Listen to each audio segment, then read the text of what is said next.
કાલે ઓલા બેન કેવું સરસ કહેતા હતા, એ કે મારા સાસુ ઈલાબેન હમણાં 92 વર્ષે પહોંચી ગયા. હવે મારા લગ્ન થયા એટલે મને કે બેટા આપણે રોજ તમારો નિયમ લેવાનો, હું સવારે મંગળા કરવા જાઉં, તમારે સાંજે સેન કરવા જવાનું. હા બા કાંઈ વાંધો નહીં. હવે પછી આ બધાને ઘેર ઠાકોરજી એટલે એ લોકો હવાર કોઈ ન આવે. તમારા દીકરામાંથી પરવારો તો બીજાના દીકરાને તૈયાર કરવા જાઓ. હવે અમે પુષ્ટ કરાવેલા બેન 22 વર્ષ થયા. તો મારા સાસુને 68-70 થયા હતા. એટલે મેં કીધું મમ્મી હવે ઠાકોરજી પુષ્ટ કરાવવા છે. તાર સાસુએ કરાવ્યા છે, એની સાસુએ કરાવ્યા હતા. આ ઠાકોરજી આપણા ઘરમાં છે એ 100 વર્ષથી છે. આપણી પ્રણાલિકા પરંપરા જેમ કરતા હોય એમ કરીએ અને છાસની દોણી ભરીએ. તારો હવેલી નિયમ બરાબર છે.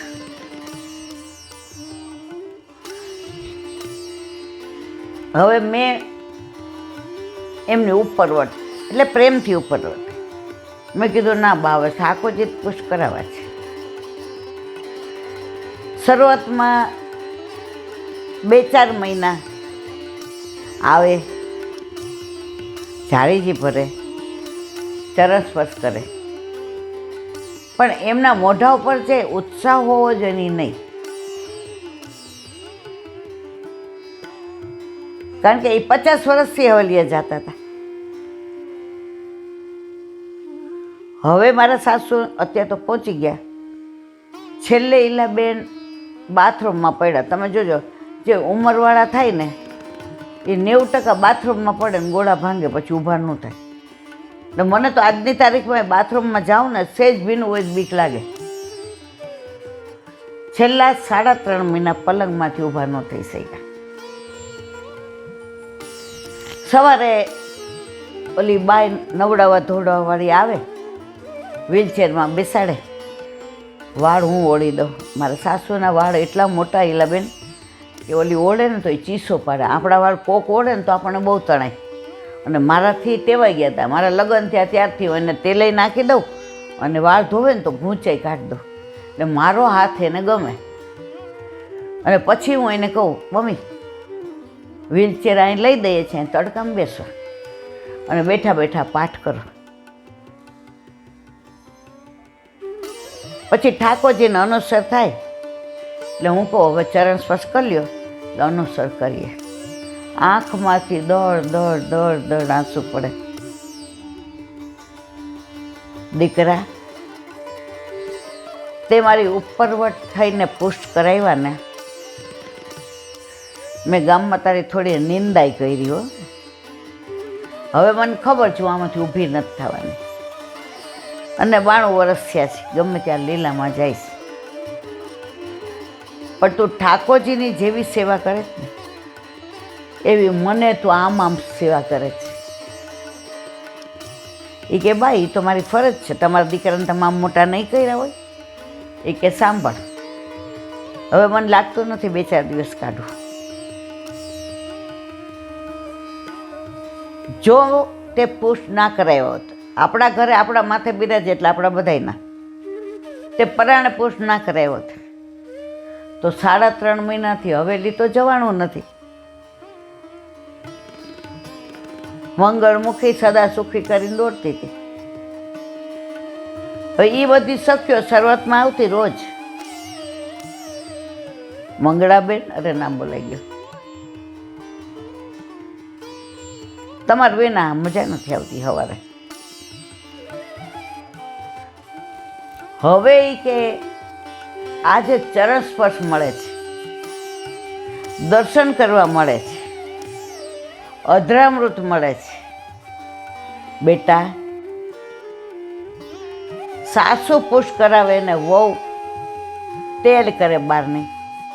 આજે આપણા ઘરે વહુએ પુશ કરાવ્યા ને સાસુ તેલ કરતા હતા. અને આ રોજ તું મને અહીંયા બેસાડે,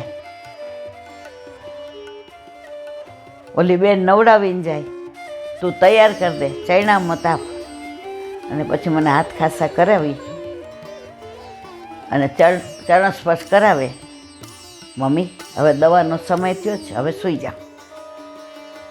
એ ઠાકોરજીનું તે મંગળાનું દૂધ, મેવો બધું લેવડાવે, કારણ કે જમણો હાથ તો મારો થોડો પેલો થઈ ગયો હતો. આ મારા પ્રભુની અસીમ કૃપા. ત્યારે મને એમ થયું કે આપણા વલ્લભે જ આ વિચક્ષણ માર્ગ, પૃથક શરણ માર્ગ ઉપદેશતા સર્વોત્તમ સૂત્ર ગુસાઈજીનું બધાને ભગવાન મંદિરમાં જ હોય. મારો વલ્લભ કે કળિયુગમાં મારા વૈષ્ણવ દેખાદેખી નહીં કરે, દોડાદોડ નહીં કરે. એને 12 મંદિર જવા કરતાં હું એના ઘરને મંદિર બનાવી દઉં. આપણે કોઈ મંદિર આમ ધજા નહીં, ઘર મંદિર. તો આ બધી હું કંઈ કપોળ કલ્પિત વાર્તા નથી કરતી હો મારવાળા. આ રોજ આવા નવા અનુભવ થાય. આજે ઓલા ભાઈ આવ્યા અત્યારે બરોડાથી,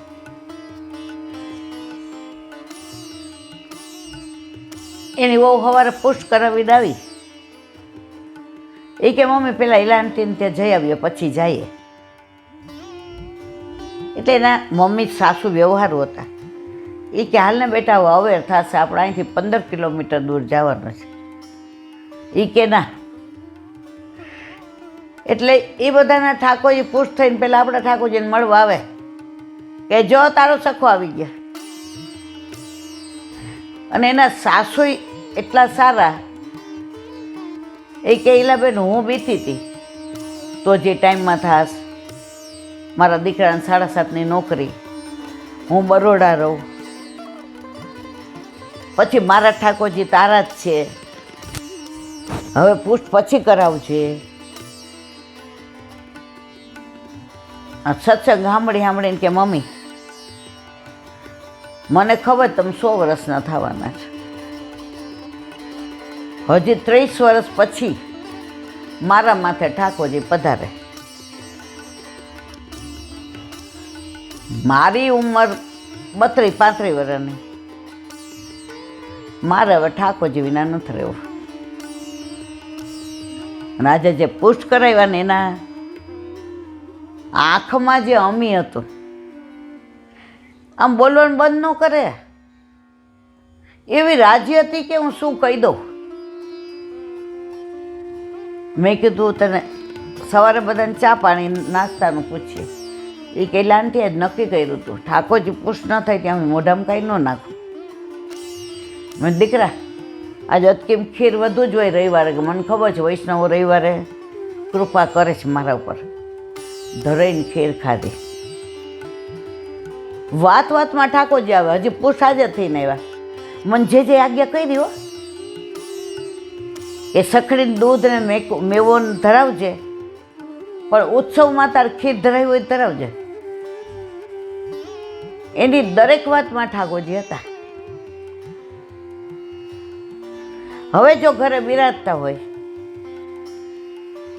તો માતા મહાદેવી ન આવે, અન્યાશ્રય ના થાય, અને એક આશરો રહે. ક્યાં સમય જાય જ ખબર નથી પડતી. કાલે એવું થયું, આમ 6 વાગે તો મેં જોયું જ નહીં ઘડિયાળમાં. 6:30 પૂછ્યું જ બધા કે નહીં હજી. હવે બધા ખુલ્લામાં બેઠા હતા, કારણ કે હોલમાં તો સમય એમ નહોતા. 6:15 અંધારું થઈ ગયું. ઠંડક વળવા માંડી ગામડું. હરામ બરોબર છે, છોકરું ઊભું થયું હોય છે. 7:30 મારે કેવું પડ્યું, ટ્રસ્ટીઓ બધા સાંભળે.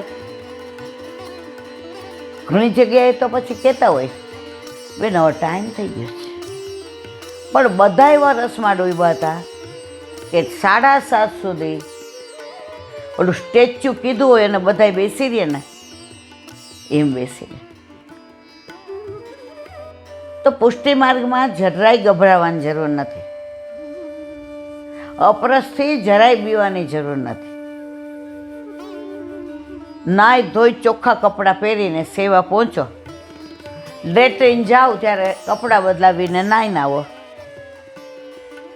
અને જો બોમ્બે અમે ગયા હતા તો ઓલા ખબર છે ને ચાલીમાં આપણે મળવા ગયા તો ઓલા બેનને હોળી લઈને બિચારા હાલતા હતા. હવે કેવડી ખોલી અને સંડાસ બાથરૂમ ચાલીમાં. હવે એવડી ખોલીમાં એક જગ્યાએ નળ, એ ચોકડી એમાં નાહી લે અને સામે રસોડું ગેસ નહીં, એણે ગેસ વચ્ચે રાખ્યો પછી અને ઠાકોરજીનું મંદિર ત્યાં. મેં કીધું મને કહેલા બેન અહીંથી ઓલા લેટ્રિનનું બાયણું દેખાય ને માં ઠાકોરજી તો બાળક છે, ઘડી કે એનું ધ્યાન ત્યાં જાય એટલે આમ રાખ્યું. હવે આટલું નાનું ફ્રીજ, એમાં એણે ઉપલું ખાનું પ્રસાદી, નીચેના 2 ખાના સામગ્રી. તો ઠાકોરજીએ આ અપરસ એવી કીધી જ નથી, વલ્લભે જડતાવાદ નથી.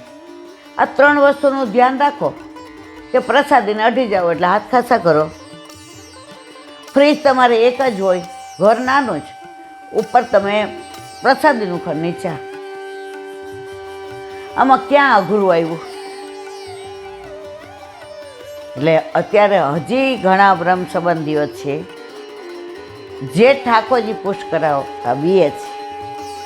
એના અહીંથી મારી અંતરની એક અભિલાષા છે કે વલ્લભનું સ્વપ્ન પૂરું થાય એવું જીવશું તો લીલામાં જ્યારે જાશું, જા મુખ તે શ્રી યમને નામ આવે, જા મુખ તે શ્રી યમને નામ આવે, જે જન જો વલ્લભ કુળ શરણ આવે. શરણ મળ્યું ચિંતા તો છે જ નહીં.